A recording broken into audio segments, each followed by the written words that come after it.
So now that we have the equilibrium constant formula, we are going to figure out, like, what does this mean? How are we going to use it?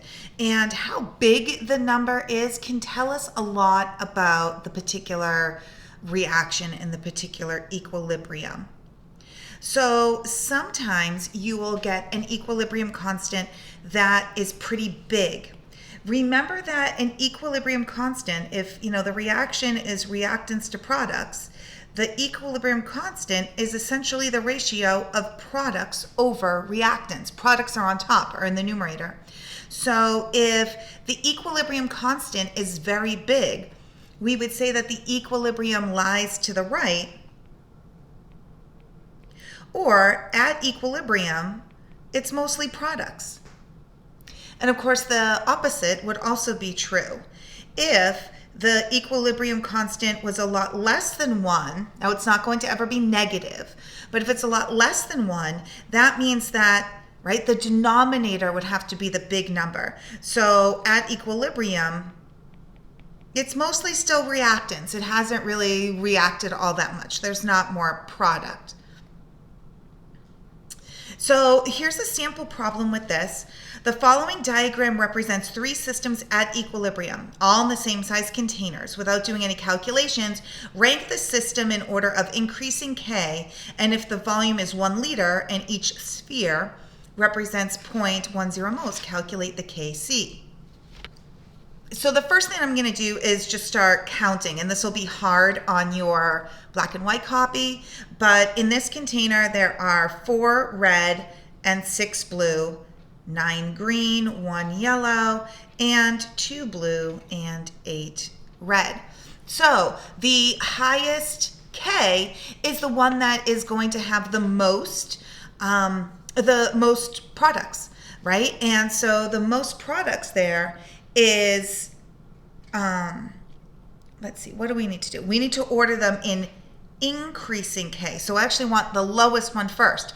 Well, the lowest one would be in box 2, right? There's only 1 molecule of product. Then it would be box 1, because there's 6 molecules of product, and then box 3. Box 3 would have the highest equilibrium constant because there are 8 moles or 8 molecules of product. And then the second part is asking us to do some calculations, right? So Kc for the first one, right, would be products over reactants. We're just assuming the coefficients here are 1 and 1. And it tells us that they are 0.1 moles. So let's see, 0.6 over 0.4, and that equals 1.5. In 2, it would be 0.1 over 0.9, or 1/9. And in 3, it would be 0.8 over 0.2, or 4. So yeah, and look at doing the math, we ranked them appropriately. Here is another reaction. And this is going to help us look at, like, how temperature can affect this. For the reaction, hydrogen gas plus iodine gas yields, or excuse me, we should say in equilibrium with, when we have that equilibrium sign there. In equilibrium with 2HI, Kp equals 794 at 298 K and only 54 at 700 K.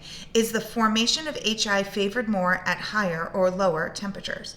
So think of, in this case, with the really high Kp, it's mostly, or you could think of it's more products, where here, since this is lower, it's more reactants. So it seems like it would be favored, right? The question is asking, what is the formation favored at? It seems like it would be favored at low temperatures, because at higher temperatures, the Kp goes down, which means the amount of reactant would go up, because remember, it's always products over reactants. And what we're going to look at, here, is how equilibrium constant is related to the chemical equation. So we will always need to give you a balanced chemical equation or wording that tells you specifically what the chemical equation is in order to write a K. So we have the same one that we've been using a lot, N2O4 decomposing into 2NO2 gas, and Kc, we would know the formula, is NO2 squared over the concentration of N2O4, and that equals 0.212. So then what about this reaction down here? Well, this reaction down here is not much different, right? It's N2O4 as written over NO2 squared. So if I look at what's the relationship between these two, they're the reciprocals of each other. So the number for that would be 1 over 0.212. I don't think we've talked about this yet. Equilibrium constants don't have units. So although, remember when we were doing rate constants, the units of the rate constant were actually really complex. That was like part of the problem, was actually figuring out the units of the rate constant. The units of the equilibrium constant, there are none. From what I have been told, there are none in America, but in Europe, they teach them with units. I mean, these concentrations would be in molarity, so there's no really reason why it doesn't have a unit, but we never put them with units in the United States. So that was an aside. So what is the conclusion here? Basically, this was the reverse reaction. So if I reverse the reaction, then the KEQ is the inverse, right? It's the inverse of the original equilibrium constant, because reactants become products, products become reactants. We would flip it. And as you can maybe guess, we're going towards doing like a Hess's law or like a kinetics type problem where we're going to put chemical equations together and then figure out the KEQ of the overall reaction.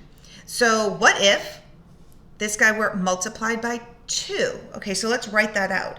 It would be 2 N2O4 in equilibrium with 4 NO2.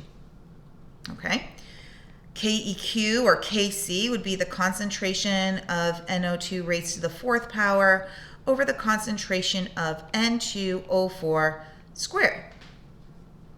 If I look at that, isn't that really mathematically equivalent to NO2 squared over N2O4 all squared? So what that means is that, there we go. Oh no, I didn't write that down. So if we multiply the coefficients by 2, we raise the equilibrium constant to that multiplier. We don't multiply the equilibrium constant by 2, we raise it to that power. And you may think, well, isn't this and this essentially the same? And they are, except maybe we might need to multiply something by 2 in order to get everything to add up to be the, to be an overall equation.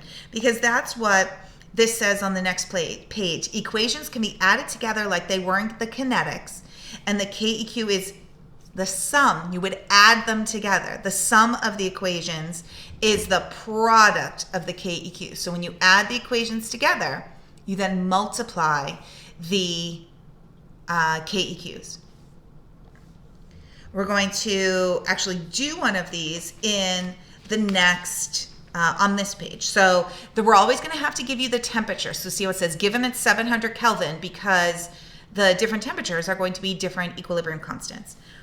Kp is 54 for that reaction, and Kp equals that other number, really small, for this other reaction. Determine the value of Kp for this overall reaction.